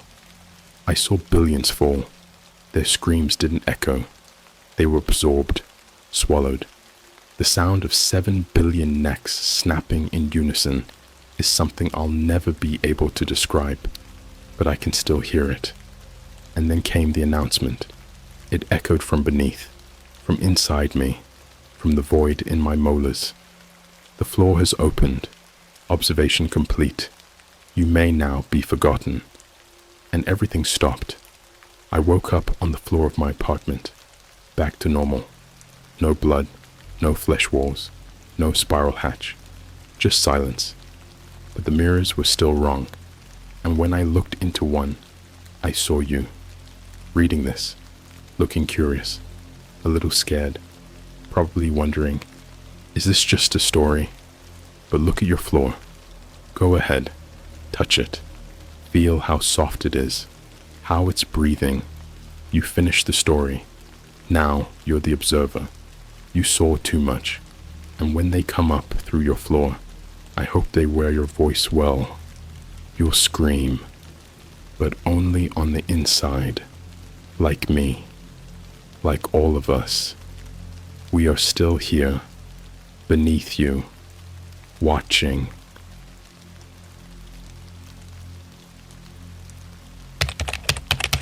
If you ever come across a game on the dark web called Be the Next Butcher, don't open it, because now I found out my sister is next.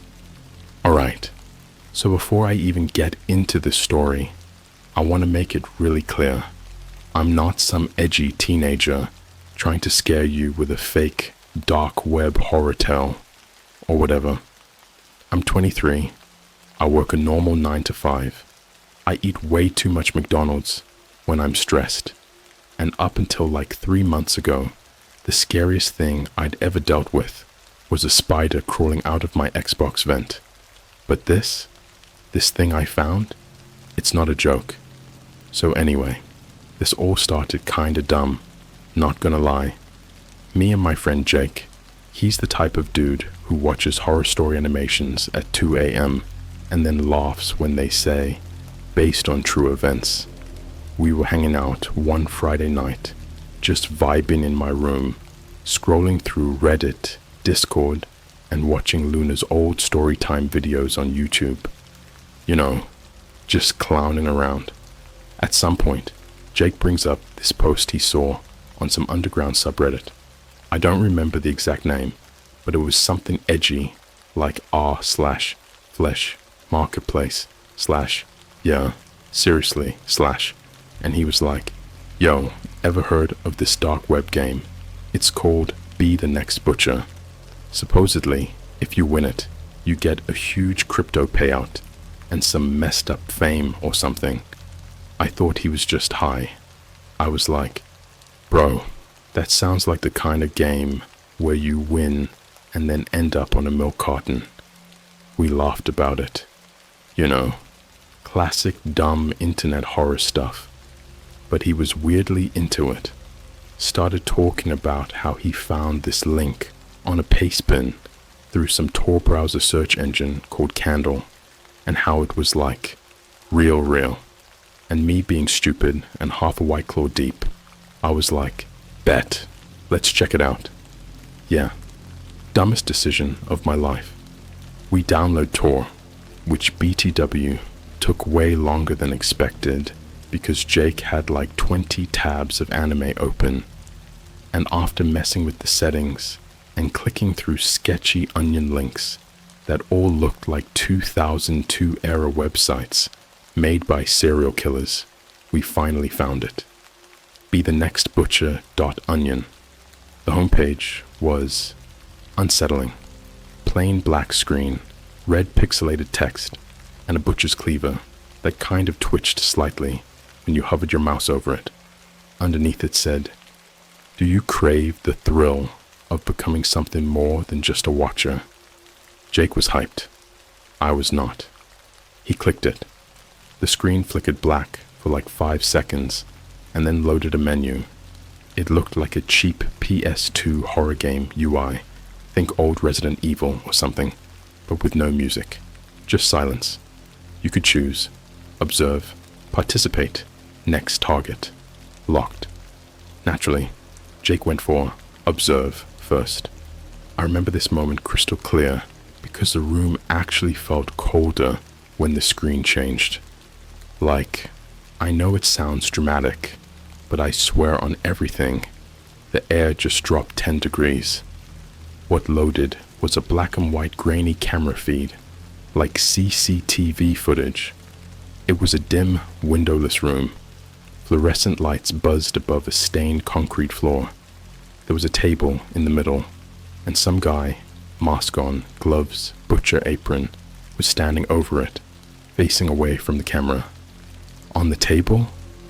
I wish I was joking. There was a body. It didn't move. Jake thought it was a snuff film. I was already halfway to closing the laptop, but then the screen glitched. The camera angle changed, and get this, the guy turned around. He looked directly into the camera, like he could see us. Then he raised one gloved hand and waved. I slammed the laptop shut, like, nope, not today, Satan. Jake was kind of freaked out too, but trying to laugh it off like, haha, dude, maybe it's a live actor thing. They make it look like that to creep you out. We didn't open the laptop again that night, but the damage was done. 2 days later, I get a DM on Instagram from an account with no profile picture and a random string of letters as a username. The message said, "Congratulations, observer number 317. Next round begins soon." I thought it was a prank. I blocked the account. Then my phone started getting weird. TikTok wouldn't load right, and every time I refreshed, I'd get these random glitched videos of what looked like a dark room and a voice whispering in reverse. At first, I thought it was some messed up ARG. You know, those creepy puzzle game communities. But then my sister, Lily, she's 17, still in high school, and literally never uses anything other than Instagram and Pinterest, comes into my room holding her phone like it's radioactive. "Did you sign me up for some weird game or something?" she asks. I tell her no, obviously. She shows me the message she got. Target queued. Lily, redacted. The game remembers. I swear I stopped breathing for a solid 5 seconds. We thought it was some phishing scam, some troll, some bot. But later that night, Jake calls me, sounding like he's about to puke. "I clicked participate," he says. "What?" "Dude, I clicked it. I didn't mean to. It was lagging, and I didn't think it would do anything. I just wanted to see." Then he hangs up. The next morning, Jake's house gets raided. Cops, FBI, whole 9 yards. News said there was evidence he was tied to some kind of digital trafficking ring. I don't even know how. I haven't seen or heard from him since. And now, Lily's missing. 1 second, she was in her room, FaceTiming her best friend. Next second, gone. No signs of forced entry. Her window was still locked from the inside, but on her desk, her phone was left open to a note. I didn't want to play. They chose me anyway. I don't know what to do. I don't know who to tell. But whatever Be the Next Butcher is, it's not just a game. And I think I just got my next message. I didn't sleep the night Lily vanished. Not even a blink. Every sound made me jolt. I kept staring at her bedroom door like she was going to come walking out any second with her AirPods in, annoyed, asking why I was freaking out. She didn't. The cops showed up eventually, but they were useless. They asked me the same questions over and over. Did she have a boyfriend? Was she depressed? Did she run away before? I kept telling them the same thing. She was fine. Happy even. She didn't just run. They didn't believe me. They took her phone, logged into her Instagram, scrolled her texts. But that note she left, they dismissed it like it was just a teenage cry for attention. But I knew it wasn't, because that same night, I got another message. Not on Instagram, not on my phone. It popped up on my TV. I was watching YouTube, trying to drown my anxiety in a Luna video, just to have some kind of background noise while pacing. I remember it so vividly. The moment I hit next video, it glitched. Screen flickered static for a second. Then it cut to black. Then this low, wet sound faded in, like someone dragging a knife across meat. Then words appeared on screen. Red, dripping, like they were written in actual blood. Participant 317, your observation begins. I couldn't move. I swear it was like I was paralyzed. The air in the room went dense, like I was underwater. I tried to reach for the remote, but I literally couldn't feel my arms. The screen lit up. It was a live feed, grainy, like before. But this time, it wasn't the same basement room. It was Lily. She was sitting in a chair, duct taped to it, wrists bound, ankles too. She was breathing heavy, eyes darting around the room. I screamed. I actually screamed like some horror movie cliche, and grabbed my phone to take a picture of the screen, but it blacked out before I could. Then my phone exploded with messages, texts from a blocked number, just image after image after image, all blurry shots of the room she was in, from different angles, like multiple cameras were watching her. There were no demands, no ransom, just one final message. You opened the door. She walks through it. I vomited, right there on my carpet. I was shaking, crying, sweating at the same time. I tried calling the cops again, but they didn't believe me. They thought I was having a stress response. One of them even said maybe I needed to see someone. I was watching my sister tied up in a concrete cell, and this guy wanted to refer me to therapy. I knew what I had to do. I went back on tour. I loaded the game again. The UI had changed. The next target menu was unlocked. I clicked it. It pulled up a list of names. Real names. Full names. Some had profile pictures, Facebook style. Others had addresses. It was like a hit list, and next to each name was a timer, like a countdown. Lily's name was at the top. Timer, 3:12:56. And the most screwed up part? Underneath her name, there were votes, like it was a Twitch stream poll. Viewers were voting on how she'd exit the round. I wish I was making this up. I really do. There were options like suffocation, plastic method, the grinder live flay, spectator plus tier only, traditional butcher, cleaver, no sedation. and people were commenting. Live.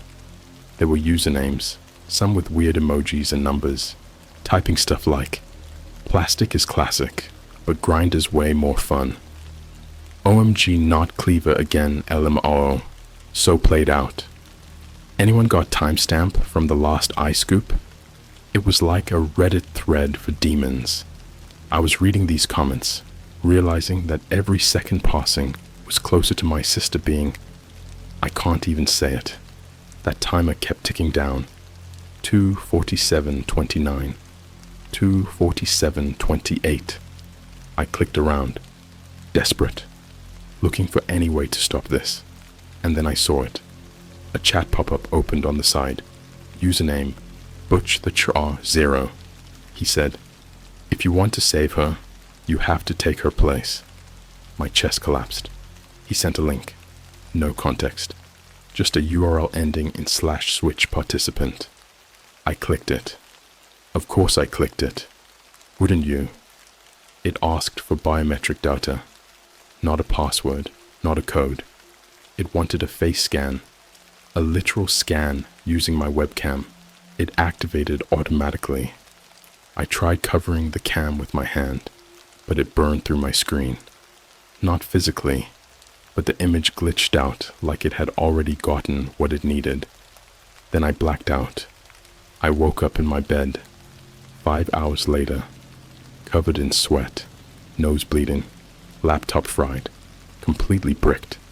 But Lily was home. She was just there, sitting on the edge of the couch, hair messy, eyes blank, wearing a hoodie I didn't recognize. She wouldn't talk, not even look at me. I tried asking her where she'd been, what happened. Nothing.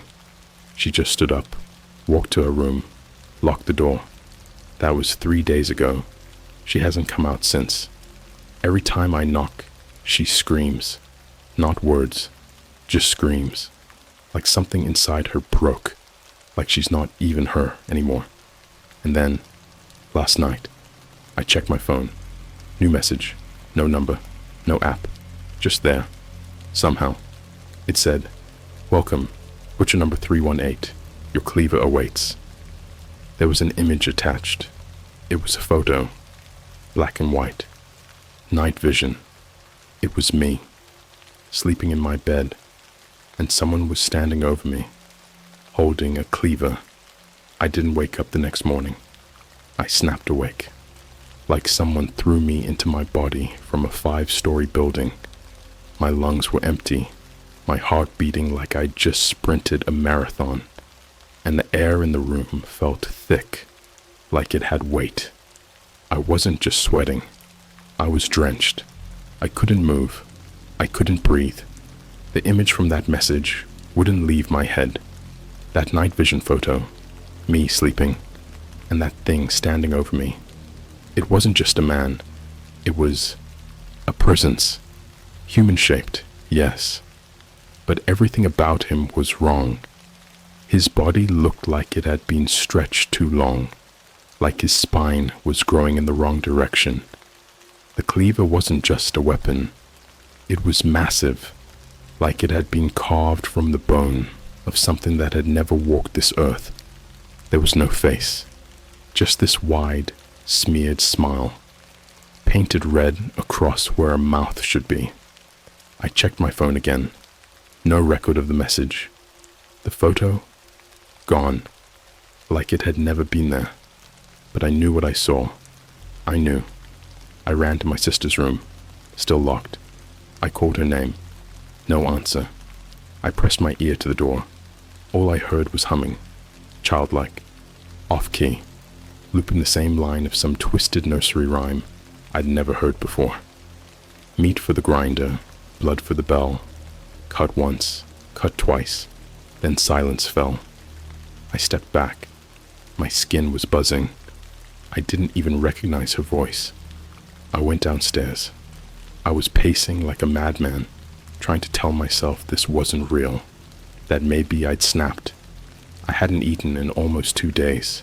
My sleep was wrecked. Maybe I was hallucinating. And then the TV turned on by itself.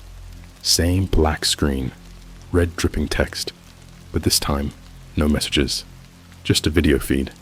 My front door, from the outside. It was a live feed, time-stamped and everything, and there, standing just beyond the porch light, was him, the Cleaver Man. He wasn't moving, he was just waiting, watching, like he was waiting for me to open the door. I didn't, obviously. I turned off the TV at the wall, yanked the plug. Nothing. The screen stayed on. The feed didn't stop. It just zoomed in, closer and closer to his face. And I noticed something that nearly made me pass out. Behind him, just barely visible in the dark, were others, dozens of them, standing perfectly still, all facing my house, all holding different tools, hammers, saws, a skinning knife. One of them, God help me, had a blender, and then the screen flickered. It split into 4 feeds. One of them showed the inside of my bathroom. One of them showed my backyard. One showed my bedroom.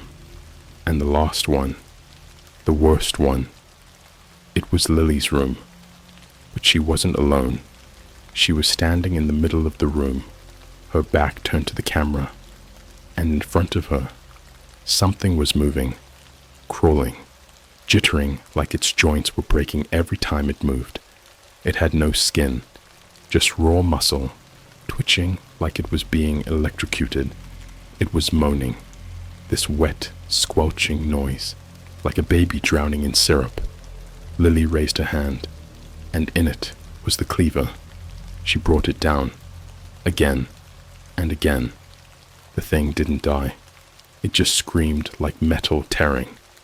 I yanked my phone out. I took pictures. I took video. I tried streaming it, screen recording, anything. None of it worked. Every image was corrupted. Every recording just turned into a black screen with a high-pitched whine. I couldn't take it anymore. I ran outside. I wanted to confront them. I didn't care if I died.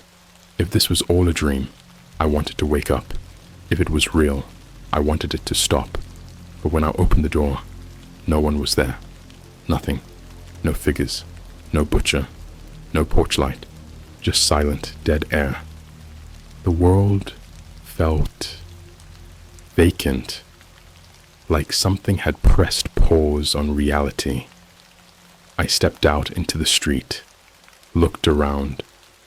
Everything looked normal, too normal. No wind, no birds, just this low, vibrating hum in the air. Then my phone buzzed. New message. Same blocked number. Killing is a privilege, not a punishment. You're still watching. That makes you ours. And a second message. Just 3 words. Your turn. Now. I looked up. Every window on my street was lit up with the same red glow. And inside every window, a face. Not people, not neighbors, just faces, masked. Some with smiley faces, some with sewn lips, all watching me. I ran back inside and locked the door. I tried calling anyone, cops, friends, even my mom who lives in Florida. No one answered. Every number rang endlessly. Every voicemail was corrupted. The last voicemail I got before my phone bricked. It wasn't in English. It was guttural, glitched, like someone was trying to imitate a human voice without understanding how mouths work. I smashed the phone. I didn't care. I grabbed a bat from the garage and barricaded myself in the kitchen. I stayed up all night, but I never heard anyone, not until 3:17 a.m. That's when the knocking started. Not from the front door, not from the back, from under the floor, like someone was trapped in the crawl space, knocking 3 times, then pausing, then 3 more. Then something whispered my name, from every direction, my name, over and over again. But it wasn't my voice, it was Lily's, and something else, something deeper, like a voice made from every scream I've ever heard layered on top of each other. I blacked out again. I don't know how long I was out. When I woke up, it was daylight, but nothing felt alive. Birds weren't chirping, the trees weren't moving. And Lily, she was sitting at the kitchen table, covered in blood, holding a raw steak, just chewing on it. She looked up at me. Her eyes were gone, hollow, like someone had scooped them out and filled the sockets with ink. She smiled and said, "We made you a profile." My laptop was open on the table. The game was running, and on the screen was a new menu. Slaughter tools. Choose your loadout targets. Remaining 6,001 viewer. Count 27,318. Under my username. They weren't waiting for me to die. They were waiting for me to start. You don't know what silence is until it sounds wet. Not peaceful, not quiet, but wet. Thick and breathing, like silence itself has a pulse. That's the kind of silence I woke up to. Somewhere between the taste of iron in my mouth and the smell of rust in the air, I realized something was wrong. My body didn't feel like mine. My hands were sore. My fingernails were black, not painted, black like they'd been burned. I was sitting in a chair, cold, metal, rigid, but not restrained. That was the worst part. I wasn't tied down. I was sitting there willingly. In front of me, the laptop, still open, still glowing. The game was waiting. Select your tool. The options had changed. They were no longer digital images or cartoonish icons. They were live camera feeds, real tools, laid out on a table in a room I didn't recognize, but I could feel it was close. Somewhere in this house, there were 7 tools, all named, all shining under some sickly, flickering light. The breathless, a plastic wrap, reinforced with surgical tubing, soaked in what looked like motor oil. The choir, a bundle of piano wire, tightly wrapped around a throat-shaped mannequin. The slicer, a deli-grade meat slicer, but with human teeth embedded into the rotating blade. The bell, a hammer, no handle, just pure weight and rusted iron. The closer, bolt gun, but every bolt had names etched into them, names that changed when you blinked. The garden, a set of garden shears, impossibly sharp. The blades twitched, on their own. Surprise me, no preview, just a pulsing red box, and just below the options, first cut must be personal. I didn't even notice the webcam was on until I saw my reflection in the screen. My eyes were pitch black, not the irises, my entire eyes. I reached up to touch my face and realized I was already bleeding, from my ears, from my gums. There was a countdown now, just like Lily had. You have 60 minutes to begin, or we begin for you. I heard footsteps above me, not walking, dragging, like someone was pulling something heavy, wet, and still twitching across the hardwood floor. Then came the voice, Lily's, but not from her mouth. It came from everywhere, from the walls, from the pipes, from the sink drain. We picked a surprise for you, brother. The laptop flickered. The screen cracked. Not digitally, physically, like something inside it was trying to claw its way out. Then the webcam feed shifted. It showed a new room, and inside that room was me. Not a recording, a real-time third-person view. I was watching myself from above, like I was on a surgical table and God had a GoPro, and laying on the table next to me was my mother. She was pale, still breathing, but barely. 4S jammed into her arms, one of her legs. Gone, just gone, wrapped in plastic, bleeding through. The cleaver was in my hand. I don't remember picking it up. I don't remember walking to her, but the feed showed me there.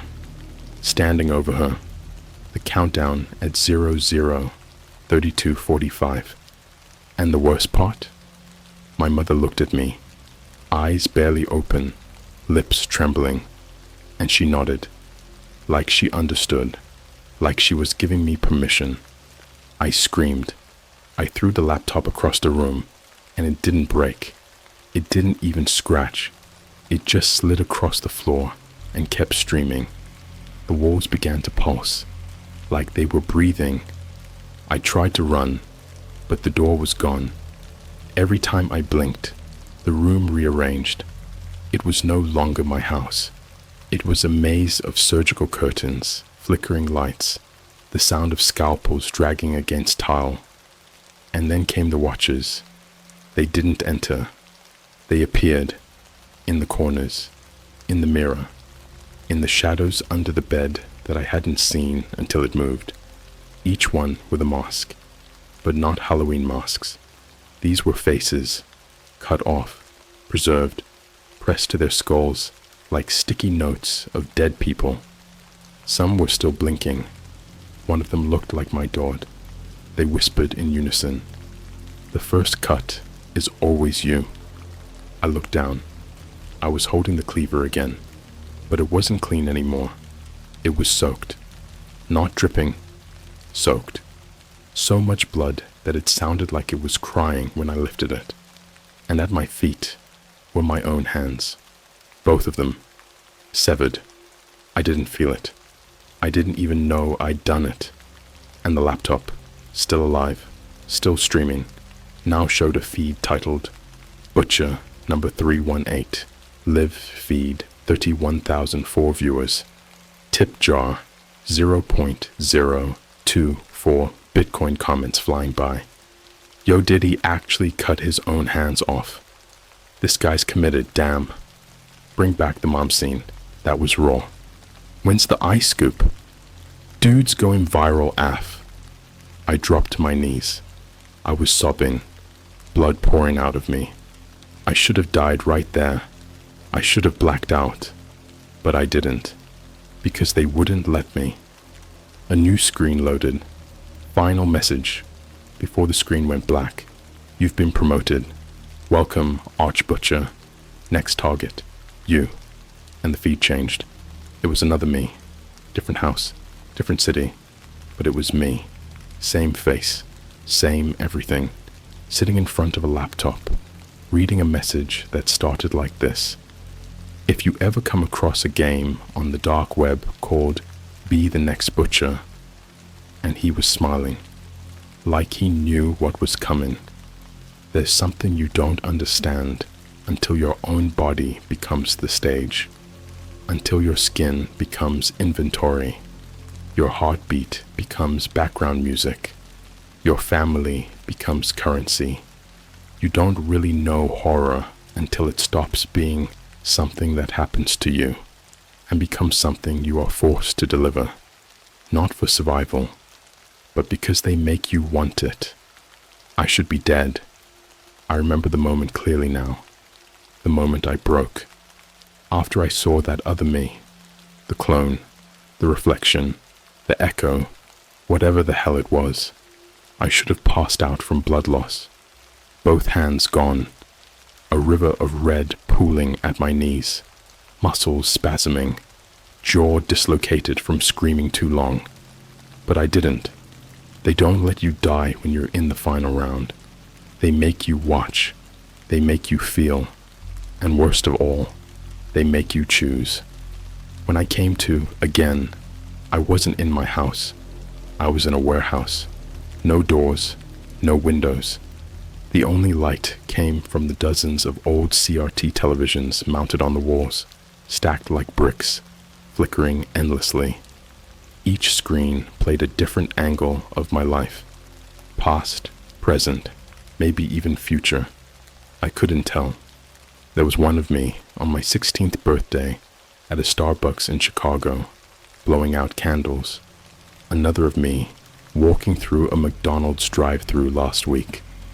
One showed me as a child, sleeping in my room, except there was always someone else in the frame.